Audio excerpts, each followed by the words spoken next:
চলমান অচলাবস্থার মধ্যে বিভিন্ন স্থানে অস্থায়ীভাবে সীমিত পর্যায়ে চলছে ঢাকা দক্ষিণ সিটি কর্পোরেশনের কার্যক্রম। সচিবালয় এবং সরকারি কর্মচারী হাসপাতালের একটি কক্ষে বিক্ষিপ্তভাবে নগরীর প্রতিদিনের বর্জ্য অপসারণ এবং মশক নিধন সংক্রান্ত কার্যক্রম চলমান রয়েছে। কিন্তু নথিপত্র সংক্রান্ত দাপ্তরিক এবং ঠিকাদারদের বিল পরিশোধ সহ বিভিন্ন নাগরিক সেবা কার্যক্রম রয়েছে বন্ধ।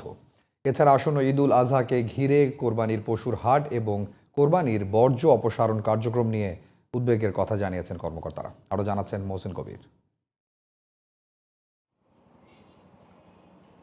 প্রায় ১০৯ বর্গ কিলোমিটার এলাকার ৪৩ লাখ জনসংখ্যা অধ্যুষিত ঢাকা দক্ষিণ সিটি কর্পোরেশন ডিএসসিসি ৭৫টি ওয়ার্ড নিয়ে গঠিত। নগরীর বিশাল এই জনগোষ্ঠীর সেবা কর্মকাণ্ড পরিচালনার জন্য ডিএসসিসিতে কাজ করেন ৩,১৬৬ জন স্থায়ী সহ প্রায় ৮,৫০০ কর্মকর্তা ও কর্মচারী। কিন্তু বিএনপি নেতা ইশরাক হোসেনকে মেয়র করার দাবিতে আন্দোলনকে ঘিরে গত ১৫ মে থেকে নগর ভবনে প্রবেশ করতে পারছেন না ডিএসসিসির প্রশাসক সহ কোনো কর্মকর্তা ও কর্মচারী। এতে বন্ধ হয়ে যায় কর্পোরেশনের যাবতীয় কার্যক্রম। এমন বাস্তবতায় গত ১৮ মে থেকে সচিবালয়ে স্থানীয় সরকার মন্ত্রণালয়ের একটি কক্ষে অস্থায়ীভাবে সীমিত আকারে কাজ শুরু করে সিটি কর্পোরেশন। ১৮ তারিখ রবিবার থেকে কিন্তু আমরা সচিবালয়ে আমাদের একটা রুম দেওয়া হয়েছে।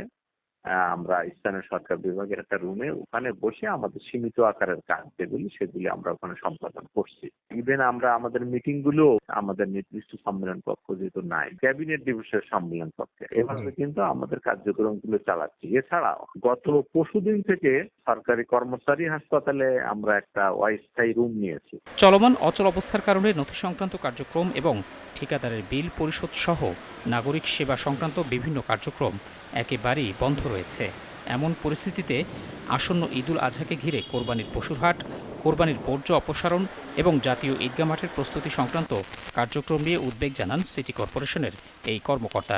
এটা নিয়ে আমরা নিজেরাও একটু উদ্বিগ্ন আছি।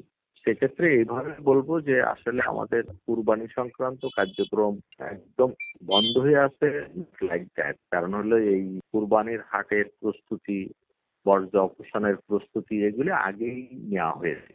যদিও আমরা স্মুথলি কাজগুলি করতে পারছি না, যে আমাদের এই মুহূর্তে জরুরি দরকার হাট ইজারা সংক্রান্ত, বর্জ্য ব্যবস্থাপনা সংক্রান্ত, তারপরে আমার এই জাতীয় ঈদগাহ প্রস্তুতকরণ সংক্রান্ত এই নথিগুলি আমরা আমাদের অফিস থেকে আমরা আনানোর ব্যবস্থা করে আমরা ওইগুলি কাজ চালাচ্ছি। এদিকে বৃহস্পতিবার ইশরাক হোসেনকে মেয়র হিসেবে শপথ না পড়ানো নিয়ে করা রিটের লিভ টু আপিলের নিষ্পত্তি করে আপিল বিভাগ।